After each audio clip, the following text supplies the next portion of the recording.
ഇന്ന് വന്നേക്കുന്നതെന്ന് വെച്ചാൽ ഒരു 4 to 5 months മുൻപേ യനപോയ മെഡിക്കൽ കോളേജ് മാംഗ്ലൂരിൽ PSC റെസ്പിറേറ്ററി തെറാപ്പി കോഴ്സിന് അഡ്മിഷൻ ചെയ്തിട്ടുണ്ടായിരുന്നു. അഡ്മിഷനൊക്കെ ഓൺലൈൻ വഴിയാണ് ചെയ്തത്.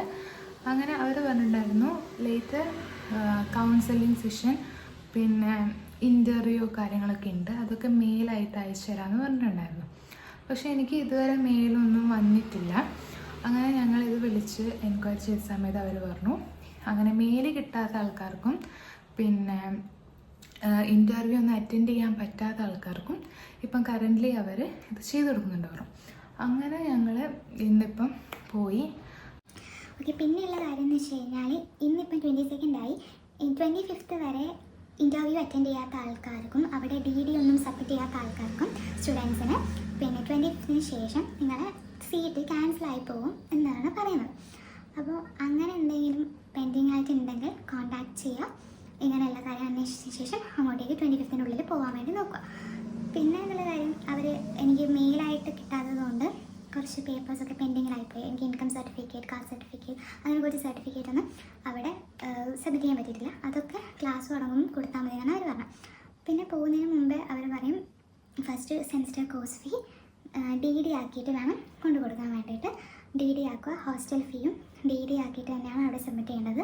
പിന്നെ കുറേ പേപ്പേഴ്സൊക്കെ വേണം, നമ്മളെ 10th 12th മാർക്ക് ഷീറ്റ്, അതിൻ്റെ കോപ്പീസ്, പിന്നെ മൈഗ്രേഷൻ സർട്ടിഫിക്കറ്റ്, ട്രാൻസ്ഫർ സർട്ടിഫിക്കറ്റ്, പിന്നെ അങ്ങനെ കുറേ പേപ്പേഴ്സ് നമ്മളോട് സബ്മിറ്റ് ചെയ്യണം. അതൊക്കെ അവർ പിന്നെ നമ്മൾ ഫോട്ടോസ്, നമ്മൾ പാസ്പോർട്ട് സൈസ് ഫോട്ടോ, പിന്നെ സ്റ്റാമ്പ് സൈസ് ഫോട്ടോ, അതൊക്കെ മെയിൽ വന്നിട്ടുണ്ടെങ്കിൽ അതിൽ തരും. ഇനി മെയിൽ കിട്ടാത്ത ആൾക്കാരാണെങ്കിൽ അങ്ങനെ വിളിച്ചു ചോദിച്ചു കഴിഞ്ഞാൽ അവർ സെൻഡ് ചെയ്യും എന്തൊക്കെ കൊണ്ടുവരേണ്ടതെന്ന്. അതൊക്കെ ഉണ്ടെങ്കിൽ നമുക്ക് അവിടെ നിന്ന് എല്ലാം ചെയ്യാൻ പറ്റും. ഓക്കെ, അത് കഴിഞ്ഞ് ആപ്റ്റിറ്റ്യൂഡ് ടെസ്റ്റ് ഉണ്ട്. അത് കഴിഞ്ഞിട്ട് ആൻറ്റി റാഗിങ് രജിസ്ട്രേഷനും കാര്യങ്ങളൊക്കെ ഉണ്ട്, അതൊക്കെ അവർ തന്നെ ചെയ്തു തരും. അത് കഴിഞ്ഞിട്ട് നമ്മൾ പേപ്പേഴ്സൊക്കെ സബ്മിറ്റ് ചെയ്യുക. പിന്നെ ഹോസ്റ്റലിൽ നിൽക്കുന്ന ആൾക്കാരാണെങ്കിൽ ഹോസ്റ്റലിനും കൂടി രജിസ്ട്രേഷനൊക്കെ ചെയ്യണം. അത് ഹോസ്റ്റലിൽ വരുന്നത് ഇപ്പോൾ 6 ഷെയറിംഗ് ഉണ്ട്, 4 ഷെയറിംഗ് ഉണ്ട്, 3 ഷെയറിങ്ങോ 2 ഷെയറിങ്ങോ അങ്ങനെ എന്തോ വരുന്നുണ്ട്. ഞാൻ ചൂസ് ചെയ്തത് 4 ഷെയറിംഗ് ആണ്. അത് പെർ ഇയർ 90,000 ആണെന്ന് അവർ പറഞ്ഞത്. അങ്ങനെ 90,000 DD ഒക്കെ ആക്കിയിട്ട് ആണ് അതിപ്പോൾ പേ ചെയ്തു.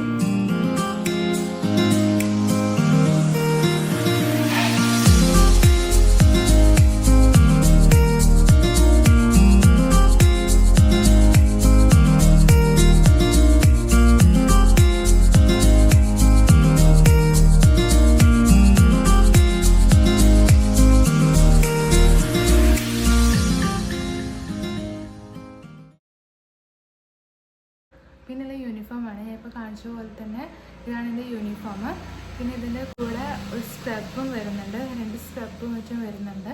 അതൊക്കെ ട്രയൽ നോക്കി. അത് പിന്നെ കോളേജ് തുടങ്ങുമ്പോൾ തരാമെന്ന് പറഞ്ഞ് ട്രയലൊക്കെ നോക്കിയിട്ടുണ്ടായിരുന്നു. ഒരു ഗ്രീൻ കളർ സ്ക്രബ് വരുന്നത് ഹോസ്പിറ്റലിൽ ഇൻറ്റേൺഷിപ്പ് ചെയ്യുമ്പോൾ ഇടേണ്ടതാണെന്ന് തോന്നുന്നു. അതെ. പിന്നെ യൂണിഫോം വാങ്ങിക്കാൻ വേണ്ടിയിട്ട് കോളേജിലല്ല, പുറത്തേക്ക് പോകണം. ഇത് വരുന്നത് ഇന്ത്യാന ഹോസ്പിറ്റലിൻ്റെ ലെഫ്റ്റ് സൈഡിൽ ഒരു ഏരിയ ഉണ്ട്, അവിടെയാണ് യൂണിഫോംസൊക്കെ അവൈലബിൾ ആയിട്ടുള്ളത്. ട്രയലൊക്കെ നോക്കി നമുക്ക് പ്രോപ്പറായിട്ടുള്ള ഡ്രസ്സൊക്കെ സൈസൊക്കെ അവർ എടുത്ത് തന്നെ അതൊക്കെ നോക്കിയിട്ട് നമ്മൾ ഡ്രസ്സ് വാങ്ങിച്ചാൽ മതി. പിന്നെ ഡ്രസ്സിൻ്റെ പേയ്മെൻ്റ് ഒന്നും വേണ്ട, ഒന്നും പേ ചെയ്യേണ്ട കാര്യമില്ല. പിന്നെ ഉള്ളത് ഇവിടെ ഷൂസാണ്. ഷൂസ് അവിടെ ഗേൾസിൻ്റെ ഷൂസിന് വരുന്നത് 2000 rupees, ബോയ്സിൻ്റെത് എങ്ങനെയാണെന്ന് അറിയത്തില്ല. പക്ഷേ ബ്ലാക്ക് ഷൂസ് ഇടണമെന്ന് മസ്റ്റ് നിർബന്ധമാണ് അവിടെ. അപ്പോൾ അവിടുത്തെ മാം പറഞ്ഞിട്ടുണ്ടായിരുന്നു ഷൂസ് അവിടെ നിന്ന് വാങ്ങിക്കണമെന്നില്ല, ബ്ലാക്ക് ഷൂസ് ഇട്ട് മതി. അത് അങ്ങനെ അവിടെ നിന്ന് വാങ്ങിക്കുന്ന ഷൂ തന്നെയാണെന്നില്ല, ബ്ലാക്ക് ഷൂസ് എന്തായാലും ഇടണം. അത് പുറത്തുനിന്ന് വാങ്ങിക്കുന്നതാണെങ്കിലും നമ്മൾ കയ്യിലുള്ള ബ്ലാക്ക് ഷൂസ് ആണെങ്കിലും ഏത് യൂസ് ചെയ്താലും സീനൊന്നുമില്ല. പിന്നെ വന്നിട്ട് അവിടെ കുറച്ച് റൂൾസും കാര്യങ്ങളൊക്കെ ഉണ്ട്, അതൊക്കെ പറഞ്ഞു തരും. പിന്നെ ബ്ലാക്ക് ഷൂസ് ഇട്ട് കഴിഞ്ഞിട്ടില്ലെങ്കിൽ ഇങ്ങനെ ഫൈനൊക്കെ വാങ്ങിക്കുവർ. പിന്നെ റെയിനി സീസണിനും ബ്ലാക്ക് ഷൂസ് തന്നെ ഇടണം, അങ്ങനെ എന്തോ പറഞ്ഞിട്ടുണ്ടായിരുന്നു. സോ എൻ്റെ കോഴ്സ് വന്നിട്ട് മുടിപ്പൂ ക്യാമ്പസിലാണ്. ഞാനിപ്പോയ മുടിപ്പൂ ക്യാമ്പസിലാണ് വരുന്നത്. അലൈഡ് കോഴ്സസൊക്കെ അവിടെയാണെന്നാണ് പറഞ്ഞ്. പിന്നെ ക്ലാസ്സസ് സ്റ്റാർട്ട് ചെയ്യുന്നത് സെപ്റ്റംബറിലാണ്. അലൈഡ് കോഴ്സസിൻ്റെ ക്ലാസ്സൊക്കെ സ്റ്റാർട്ട് ചെയ്യുന്നത് സെപ്റ്റംബറിലാണ്. പക്ഷേ ഡേറ്റോ കാര്യങ്ങളൊന്നും ഫിക്സ് ചെയ്തിട്ടില്ല എന്നാണ് മാനേജ്മെൻറ്റ് പറഞ്ഞത്. പറയാനുള്ളതെന്ന് വെച്ച് കഴിഞ്ഞാൽ നിങ്ങൾ മെയിൽ വന്നിട്ടില്ല അല്ലെങ്കിൽ അവർ കോൺടാക്റ്റ് ചെയ്തിട്ടില്ല, നിങ്ങൾ ഇൻ്റർവ്യൂ കൗൺസിലിംഗ് ഒക്കെ പെൻഡിങ് ആണെങ്കിൽ ഒന്ന് വിളിക്കുക, എൻക്വയറി ചെയ്യുക. പിന്നെ ഇങ്ങനെയുള്ള ബാക്കിയുള്ള കാര്യങ്ങൾക്ക് അന്വേഷിക്കുക, അതൊക്കെ ഒന്ന് അറ്റൻഡ് ചെയ്യാൻ നോക്കുക. കാരണം എന്ന് വെച്ചാൽ 25th കഴിഞ്ഞ് കഴിഞ്ഞാൽ സീറ്റെല്ലാം ക്യാൻസൽ ചെയ്യുമെന്നൊക്കെ പറയുന്നുണ്ട്.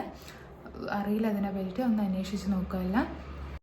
ആൻഡ് വീഡിയോ ഇഷ്ടപ്പെടുകയാണെങ്കിൽ സബ്സ്ക്രൈബ് ചെയ്യുക, ഷെയർ ചെയ്യുക, ലൈക്ക് ചെയ്യുക. And bye, take care, love you all.